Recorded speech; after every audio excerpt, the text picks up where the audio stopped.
The crash of crystal against marble echoed through the opulent dining room of the Gilded Lyre, a sound as sharp and out of place as a scream in a library. In that fractured second, the carefully constructed symphony of clinking silverware and murmured conversations came to a dead halt. Eleanor Vance, a woman sculpted from old money and disdain, stood over waitress Clara Mayhew. Her hand, adorned with a diamond the size of a robin's egg, was still outstretched from where she had deliberately knocked a flute of champagne from Clara's tray. The pale liquid soaked into the pristine white of Clara's apron, a stain spreading like a wound. "Incompetent," Eleanor hissed, the word a venomous dart in the sudden silence. She didn't look at Clara's face. She looked at the stain, at the mess, as if Clara herself were nothing more than a spill to be cleaned. "You've ruined a vintage dress. Do you have any idea what this costs?" She gestured to a single, almost invisible drop on the silk of her emerald gown. Clara stood frozen, the silver tray trembling in her grip. Her heart hammered against her ribs, a frantic bird trapped in a cage. She was 20, working 60 hours a week to cover her mother's medical bills and her own art school tuition. And this single table's tip was supposed to pay for this week's groceries. Now, all she could feel were the eyes, hundreds of them. The wealthy patrons of the Gilded Lyre, a sea of judgmental stares, some with pity, most with a detached, cruel curiosity. They were watching a show, and she was the unfortunate entertainment. "Ma'am, I am so sorry. It was an accident," Clara stammered, her voice barely a whisper. The words felt like ash in her mouth. It hadn't been an accident. She had seen the flicker in Mrs. Vance's eyes, the slight malicious twist of her wrist. She had been bumped, intentionally. Eleanor let out a short, brutal laugh. "An accident? Your very existence in a place like this is an accident. People like you should be scrubbing floors, not handling baccarat crystal." She turned to her companions at the table, a bored-looking man in a tailored suit and another woman dripping in pearls. "Can you believe the service here? It's simply gone to the dogs."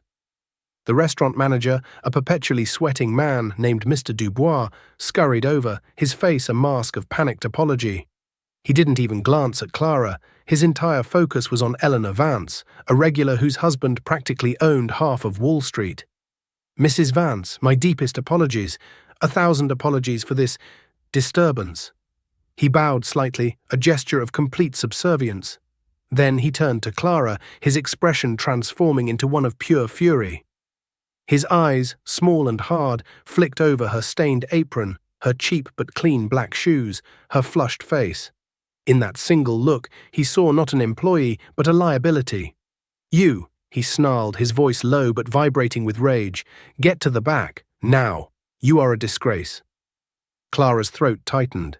She wanted to say something, to defend herself, to explain that the woman had done it on purpose. But she knew it was useless. In this world, the customer with the platinum card was always right, and the girl with the stained apron was always wrong. It was a law as immutable as gravity.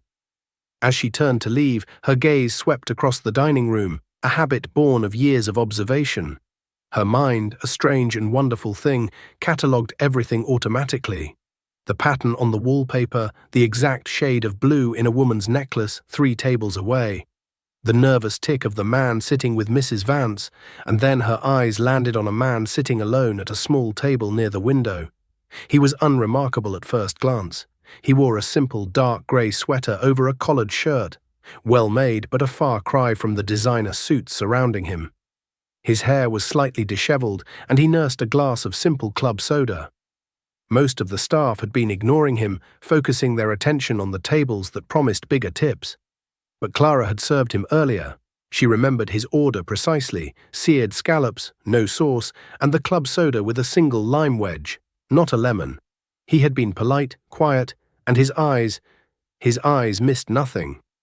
They were a deep, piercing blue, and they were watching the entire scene unfold, not with the detached amusement of the other patrons, but with a still, analytical intensity. As Clara's eyes met his for a fleeting second, she felt a strange jolt. It wasn't pity she saw in his gaze. It was something else, something she couldn't quite name. Assessment. Calculation. "What are you waiting for?" Dubois barked, snapping her out of her trance.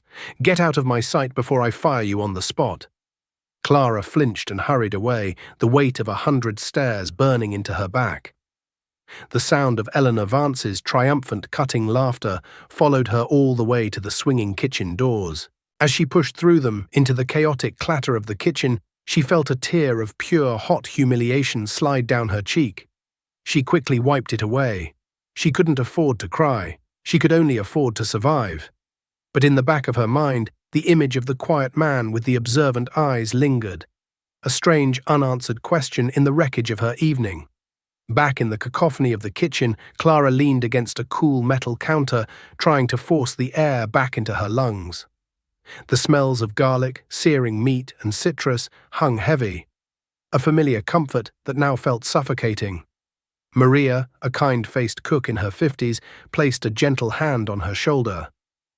"Don't you listen to that witch, mija," she said softly, her accent thick and warm.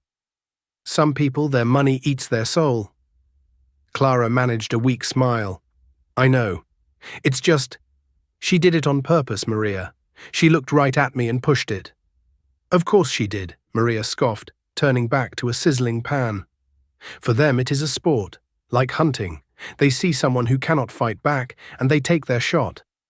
Dubois burst through the doors, his face still flushed with a mixture of anger and adrenaline from placating the Vances. "Mayhew, my office, now!" Clara's stomach plummeted. She followed him down a narrow, dimly lit corridor to a cramped, cluttered office that smelled of stale coffee and desperation. He didn't offer her a seat.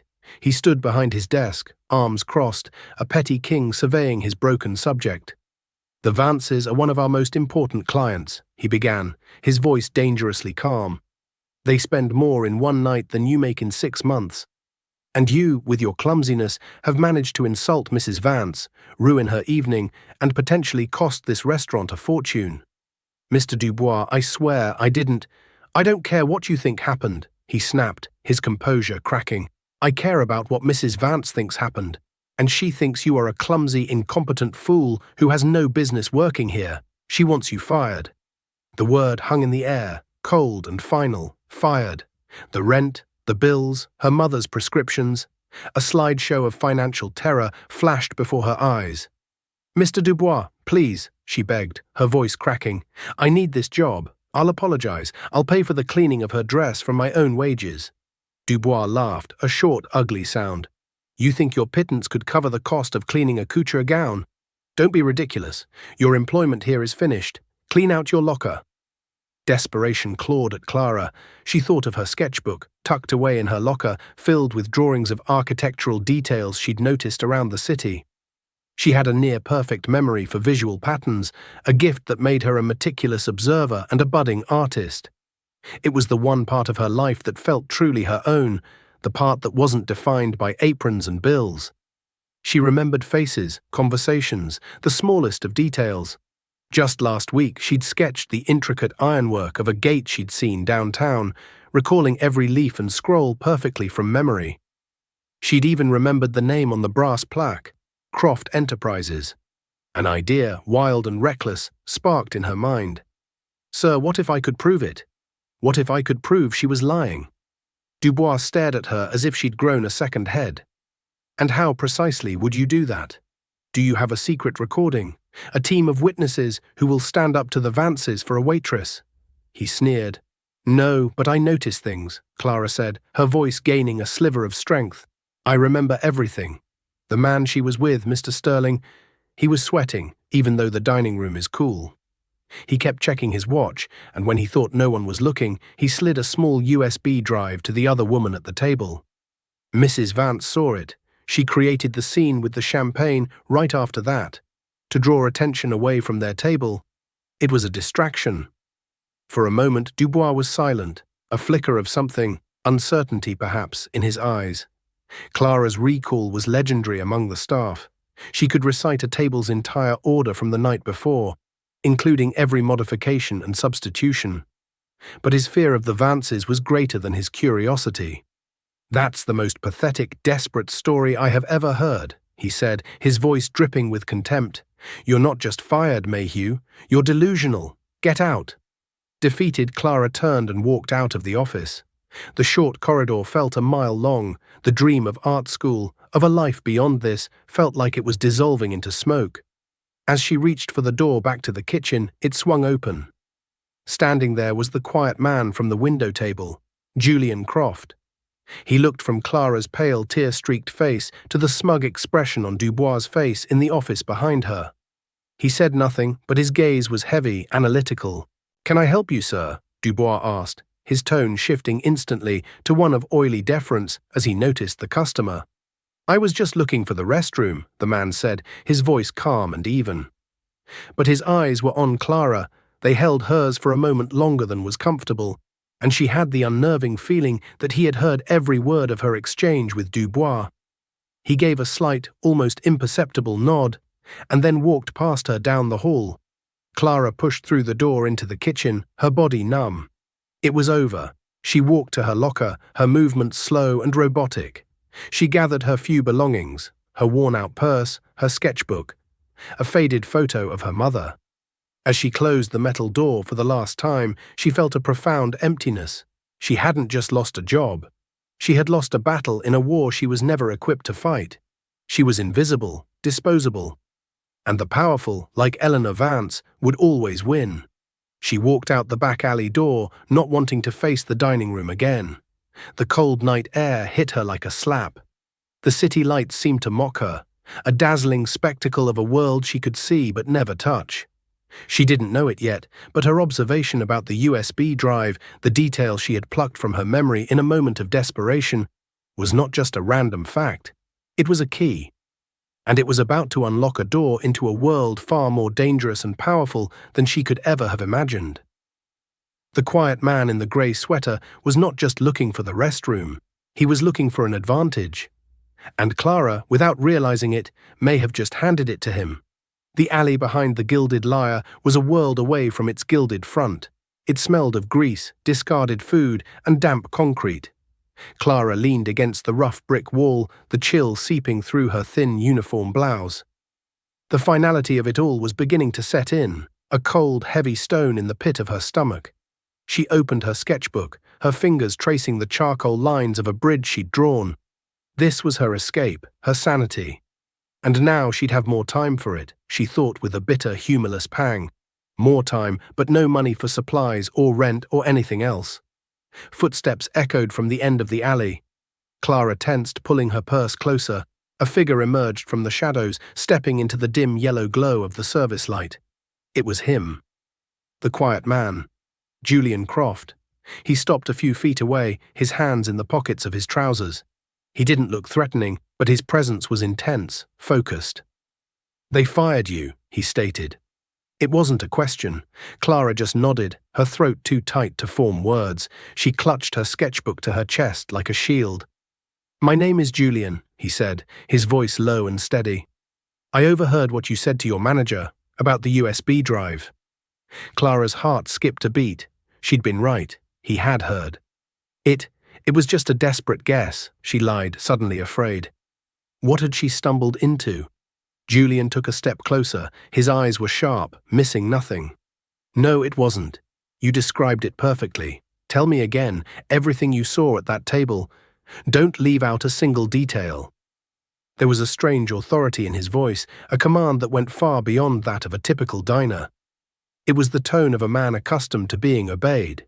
Hesitantly, Clara's mind went to work, replaying the scene as if it were a film. Her gift wasn't just visual, it was sequential. She remembered the order of things. They were seated at 7:15, she began, her voice gaining confidence as the details flowed. Mrs. Vance ordered the champagne, a 1998 Krug. Mr. Sterling ordered a whiskey. Macallan, 25, 2 ice cubes. The other woman, Mrs. Davies, asked for water with lemon, no ice. Mr. Sterling seemed agitated. He checked his phone 3 times in the first 10 minutes. He kept glancing toward the entrance. At 7:32, he took a silver USB drive from his inside jacket pocket.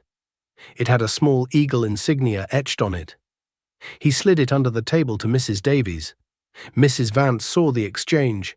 She looked annoyed. 2 minutes later, at 7:34, she knocked the glass from my tray. Julian stood perfectly still, his expression unreadable, but Clara could see a new light in his eyes. It was the look of a predator that had just caught the scent of its prey. "The eagle insignia," he repeated softly, almost to himself. "Sterling Consolidated." He looked directly at Clara, and for the first time she felt truly seen. Not as a waitress, not as a clumsy girl, but as something else, as a source. "Your memory is remarkable." "I'm an artist," she said simply, as if that explained everything. "I notice things." "You do more than notice," he corrected. "You retain." He was silent for a long moment, studying her. Clara felt a strange mix of fear and curiosity. Who was this man? Why was he so interested in a backroom deal at a fancy restaurant? "What you saw is very important," Julian said, his tone serious.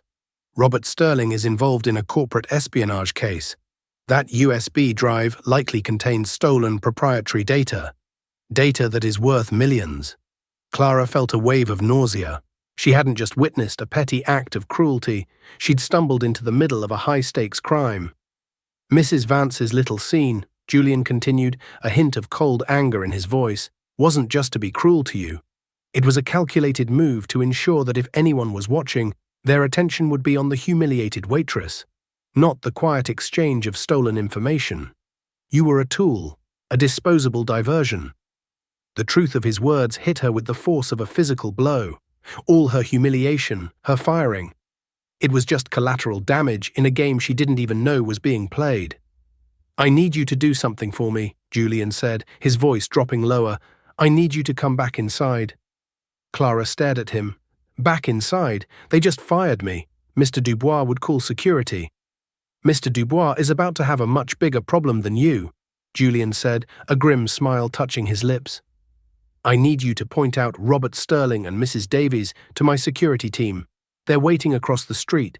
All you have to do is walk back through the main dining room and subtly nod in their direction when you pass my table. Can you do that?" This was insane, walking back into that room, facing all those people, facing Eleanor Vance. But then she thought of the smug look on Eleanor's face, the casual cruelty. She thought of Maria's words. "For them, it is a sport." A surge of anger, cold and clear, washed away her fear. "What's in it for me?" Clara asked, her voice surprisingly steady. She was done being a victim. Julian seemed taken aback for a second, then a look of genuine respect flickered in his eyes.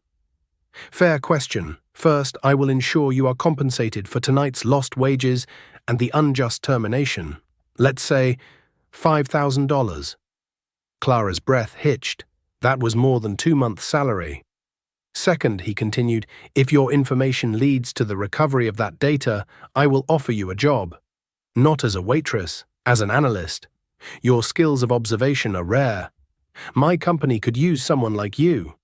A job, a real job, a way out." It was a fantasy, a dream dangled before her by a mysterious stranger in an alley. But what other choice did she have? Go home to her tiny apartment and an eviction notice? "Okay," she said, her voice firm. "I'll do it." "Good." Julian pulled out his phone and typed a quick message. "My team is moving into position. They'll enter from the front. 2 men, 1 in a blue suit, 1 in a grey one. They'll wait for your signal. Walk in, act like you left something behind. Go to my table, nod toward the Vance's table, and then walk straight out. Do not engage with anyone. Understand?" Clara nodded, her heart beginning to pound a fierce, determined rhythm.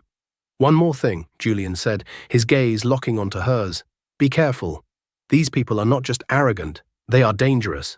He turned and melted back into the shadows, heading toward the front of the restaurant. Clara stood alone in the alley, the cold air no longer feeling like a slap, but like a bracing shock. She took a deep breath, straightened her shoulders, and pushed her sketchbook into her purse. She was no longer Clara Mayhew, the fired waitress. She was walking back into that gilded cage, but this time she wasn't the prey. She was the bait. Clara walked around the block, her steps measured and deliberate.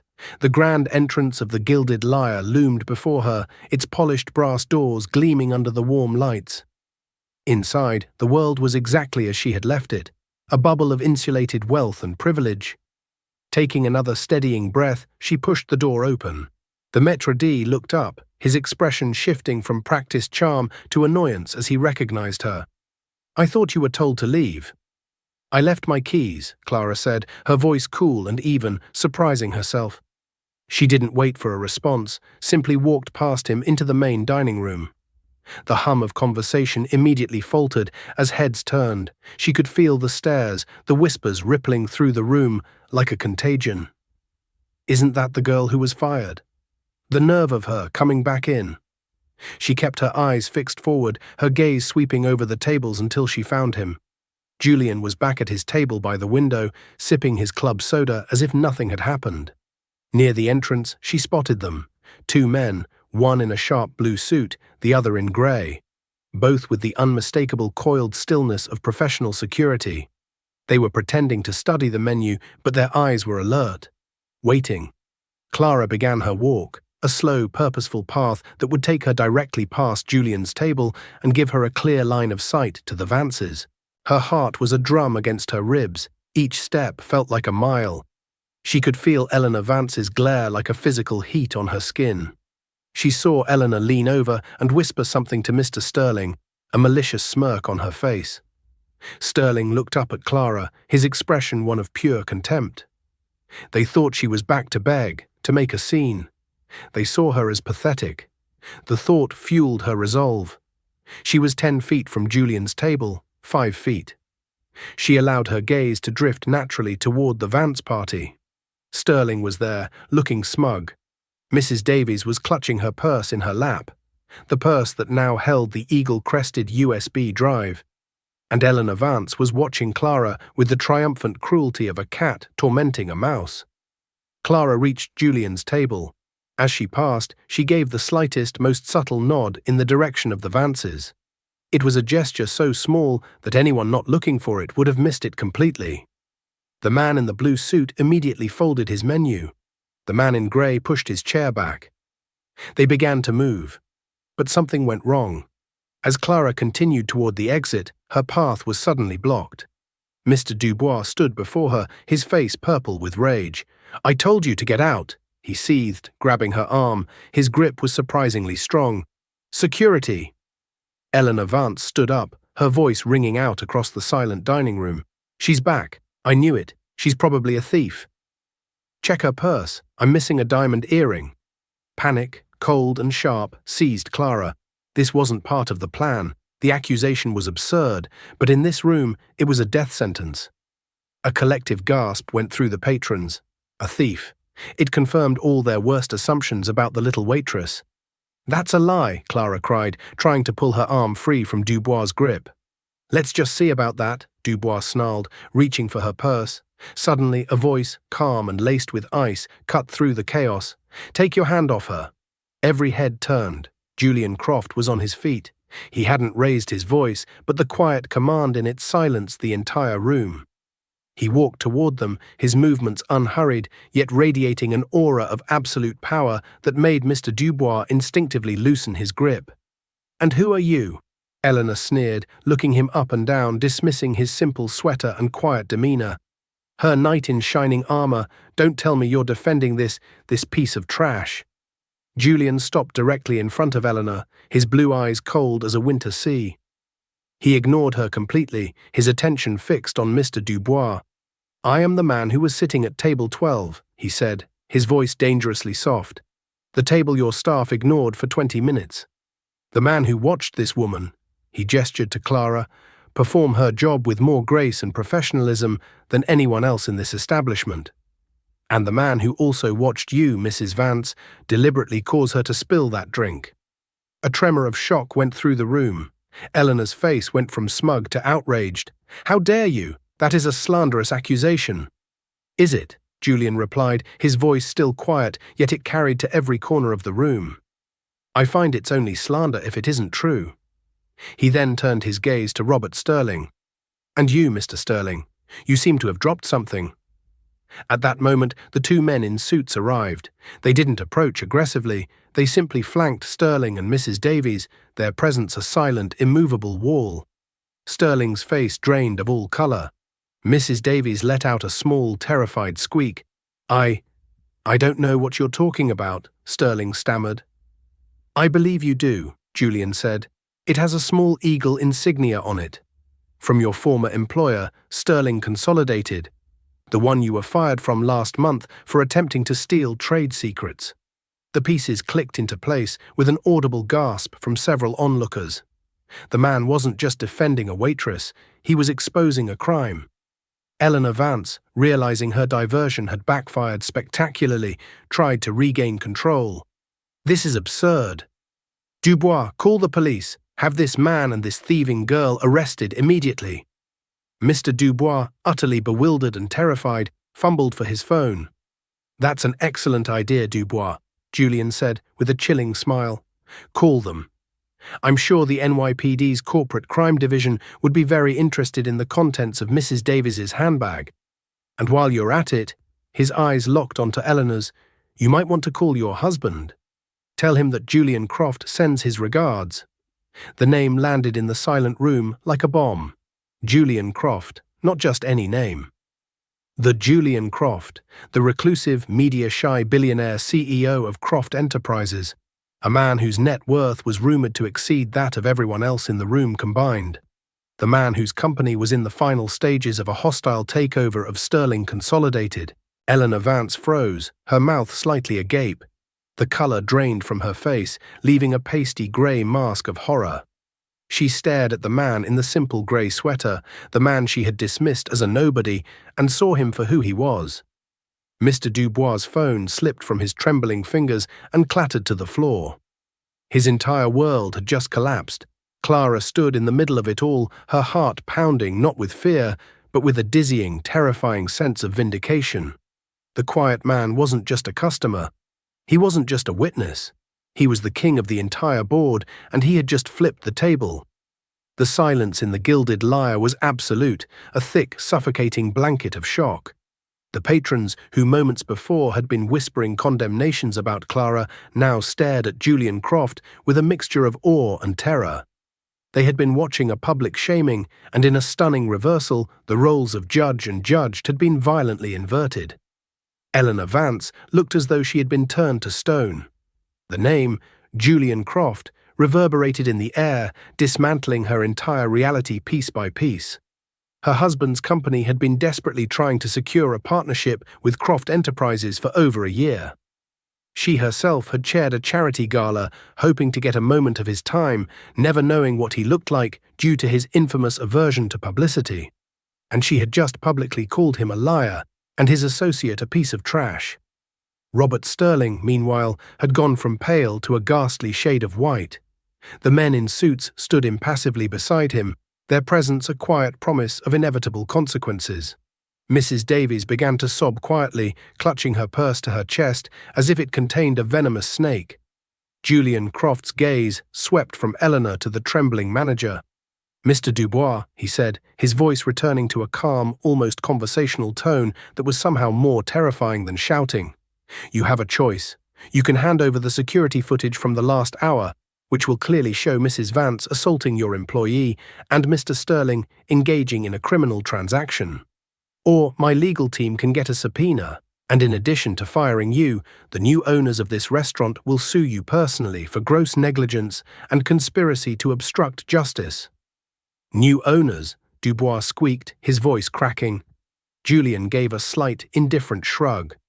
"My real estate division bought this building 3 months ago. The restaurant's lease was included in the deal. As of this moment, I am your landlord. And as of tomorrow morning, I will be your boss.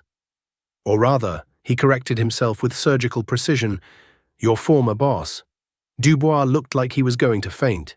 He stumbled backward, his face a mess of sweat and disbelief. He had just sealed his own fate by siding with a bully over an innocent employee, all in front of the one man who held his end. The silence in the Gilded Lyre was a physical entity, a thick, suffocating blanket of shock that smothered every whisper and clink of glass. The patrons, who moments before had been a jury of whispers condemning Clara, now stared at Julian Croft with a mixture of raw awe and primal terror. They had come for a dinner, a spectacle of wealth, and had instead witnessed a public execution of social standing orchestrated by a man they hadn't even noticed. Eleanor Vance looked as though she had been struck by lightning, her face a frozen mask of disbelief. The name, Julian Croft, reverberated in the void, a sonic boom that dismantled her entire universe. Her husband's company had been desperately, almost humiliatingly, trying to secure a partnership with Croft Enterprises for over a year. She herself had chaired a charity gala with the singular unfulfilled hope of engineering a brief introduction to the famously reclusive CEO, a man whose photograph had not appeared in a major publication in a decade. And she had just, in front of everyone who mattered in her gilded world, called him a liar and the young woman under his protection a piece of trash. Robert Sterling, meanwhile, had progressed beyond pallor to a ghastly, translucent white. The men in suits stood impassively beside him, their presence a quiet, unyielding promise of inevitable consequences. Mrs. Davies had collapsed into her chair, her sobs now silent, her body shaking with the violent tremors of someone whose life had just irrevocably fractured. Julian Croft's gaze swept from Eleanor's petrified form to the trembling manager. "Mr. Dubois," he said, his voice returning to a calm, almost conversational tone that was somehow more terrifying than his anger. "You have a choice. You can provide my team with the unedited security footage from the last hour, which will clearly show Mrs. Vance assaulting your employee and Mr. Sterling engaging in a criminal transaction. Or my legal team can acquire a subpoena by morning, and in addition to your immediate termination, the new owners of this establishment will pursue a civil suit against you personally for gross negligence and conspiracy to obstruct justice." "New owners?" Dubois managed to squeak, his voice a pathetic treble. Julian gave a slight indifferent shrug, as if discussing the weather. "My real estate division acquired this building and its commercial leases 3 months ago, a minor asset in a much larger portfolio. As of this moment, I am your landlord, and as of tomorrow morning, I will be your boss. Or rather," he corrected himself with the surgical precision of a man who never wastes a word, "your former boss." The last vestige of composure in Mr. Dubois crumbled. He looked as though he might physically dissolve into the plush patterned carpet. He had built his entire pathetic kingdom on the principle of placating the powerful, and in one catastrophic miscalculation had sided with a fading star against the sun itself. Julian then turned his full, undivided attention back to Eleanor. He walked toward her, his steps making no sound. A predator closing a distance that was no longer physical, but existential. He stopped directly in front of her, so close she could lightly feel the radiating stillness of his presence. He spoke in a voice meant only for her, yet in the cathedral-like silence, every syllable carried to the farthest corner of the room. "You asked me who I was," he said, his voice a low, chilling whisper that was more intimate and more violating than a shout. "I'm the man who believes that a person's worth is not determined by the price of their dress or the balance in their trust fund. I'm the man whose mother worked 2 jobs as a waitress, just like her." He nodded almost imperceptibly toward Clara, with aching feet and hands raw from bleach, to make sure her son had a chance in a world that told her every day that she was worthless. "And I am the man who will not, under any circumstances, tolerate people like you who mistake privilege for superiority and believe your wealth gives you the right to treat others as less than human." Each word was a perfectly placed chisel, chipping away at the marble facade of Eleanor's arrogance until nothing remained. She opened her mouth, a reflexive gesture of protest, but no sound came out. The contempt, the pride, the casual cruelty, it had all been incinerated, leaving behind only the raw, naked terror of a creature suddenly finding itself at the bottom of the food chain. "As for your missing earring," Julian continued, his voice hardening to the consistency of diamond, "I suggest you find it. Because the lawsuit I am about to file against you for slander, defamation, and assault will make that little bauble look like a piece of sidewalk gravel." He then gave a curt nod to his security team. "Escort Mr. Sterling and Mrs. Davies to a private room. Wait for the police. Mrs. Vance," he finished, dismissing her with his gaze, "can see herself out." The man in the blue suit gently took Sterling by the arm. Sterling offered no resistance. He was a marionette whose strings had been severed. The other man retrieved the handbag from a weeping Mrs. Davies as if it were a piece of hazardous material. Without another word, they were guided away, their departure a silent, somber procession toward ruin. The show was over. Eleanor Vance stood utterly alone in the center of the room, the focal point of every stare, but the eyes on her now held no envy, no admiration, only a cold, detached scorn. She had been publicly and comprehensively dismantled, not by a rival, but by a ghost she hadn't even known was haunting her banquet. With a strangled animal sound that was half sob, half gasp, she turned and fled, her heels clicking a frantic, panicked rhythm on the marble floor, the sound of a queen running from her own toppled kingdom. The dining room slowly began to breathe again, a collective, ragged exhalation of held breath. A shocked and excited buzz erupted, the sound of 100 different versions of the story being born at once. Julian Croft paid them no mind. He turned to Clara, who had watched the entire cataclysm unfold in a state of suspended animation, her mind unable to connect the timid girl who had been fired in a back office with the woman standing at the epicenter of this earthquake. His expression softened, the glacial anger melting away to reveal a quiet, genuine concern. "Are you all right?" Clara could only manage a jerky nod, her limbs feeling disconnected from her brain. The world was tilting on its axis. One moment, she was a discarded piece of trash. The next, she was standing beside one of the most powerful men in the country, a man who had just wielded his immense power, not for profit, but for her, for a principle. "You were very brave," he said, his voice steady and grounding in the surrounding chaos. "What you did walking back in here, that took a specific kind of courage. The kind that matters." I just didn't want her to win," Clara whispered, the words feeling thin and inadequate. A genuine smile touched Julian's lips, a rare event that completely transformed his severe features, making him look younger, more approachable. "She didn't, and thanks to you, neither did Robert Sterling." He glanced around the dining room, his eyes taking in the aftermath with a flicker of distaste. "This is no place to talk. Come with me. We have a job offer to discuss." He placed a hand gently on the small of her back, a gesture that was not possessive or familiar, but purely protective, guiding her through the sea of gaping faces. He was a shield, deflecting the stares and whispers. As they walked past the maître d', who now looked at Clara with an expression of profound, terrified reverence, she caught her own reflection in the polished brass of the massive door. She was still wearing the champagne-stained apron, a pale map of her earlier humiliation. She was still the girl who had been fired. But for the first time in her entire life, she didn't feel invisible. She felt seen. Terribly, frighteningly, wonderfully seen. The transition from the supercharged atmosphere of the Gilded Lyre to the cool, indifferent air of the New York City night was a physical shock. A black Maybach, so sleek and silent it seemed to absorb the light around it, materialized at the curb the moment they stepped outside.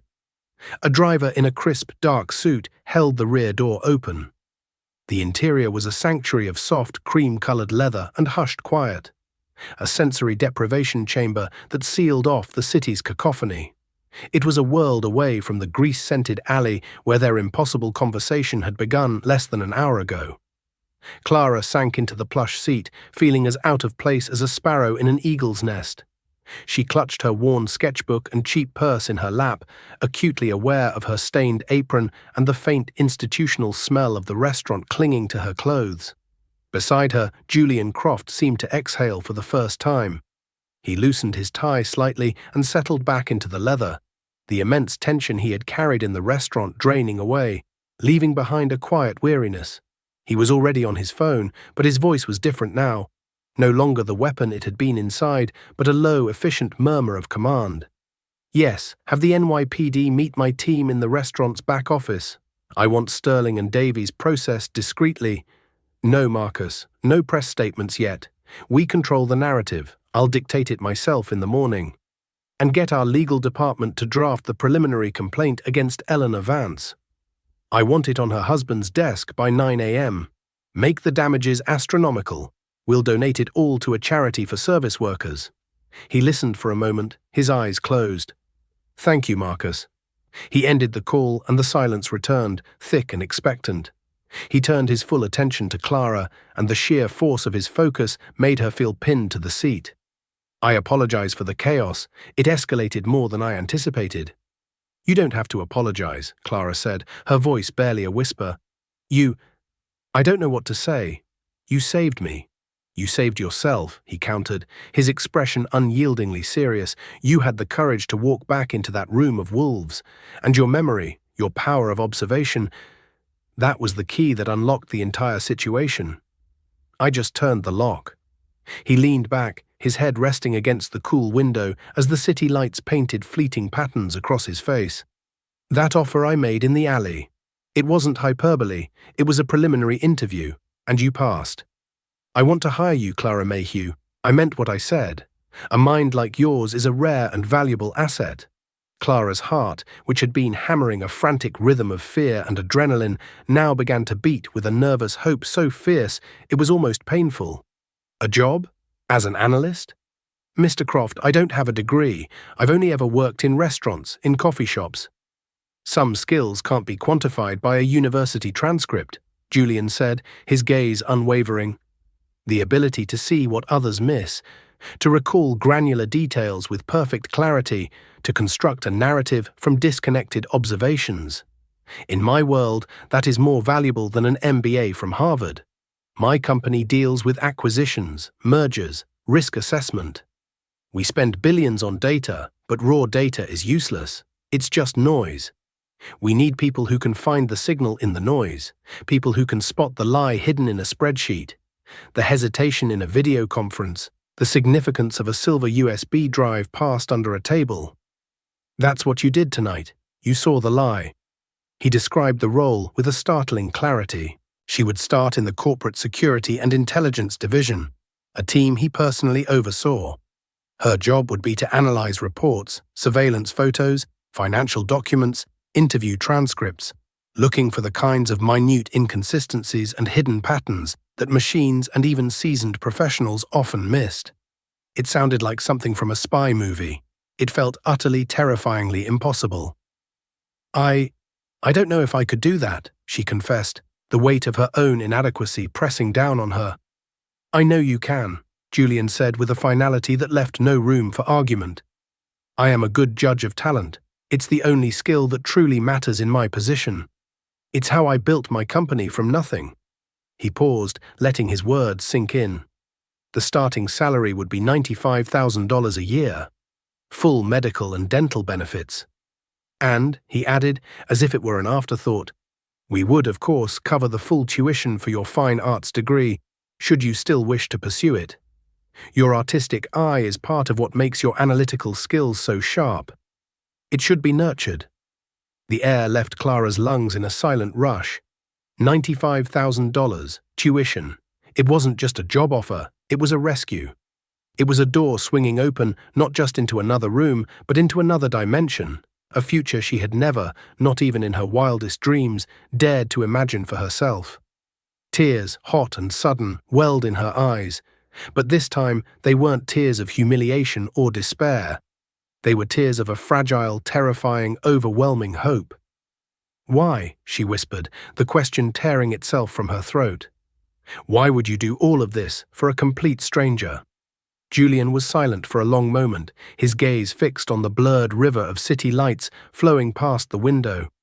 When he finally spoke, his voice was softer, stripped of its corporate armor and tinged with a melancholy that seemed ancient. "Because 30 years ago, my mother was Clara Mayhew," he said quietly. "She was a waitress in a diner in Queens with worn-out shoes and hands that were perpetually chapped from cleaning chemicals. She was brilliant. She could remember the orders of a dozen tables without a notepad, and she could tell you a person's life story from the way they stirred their coffee.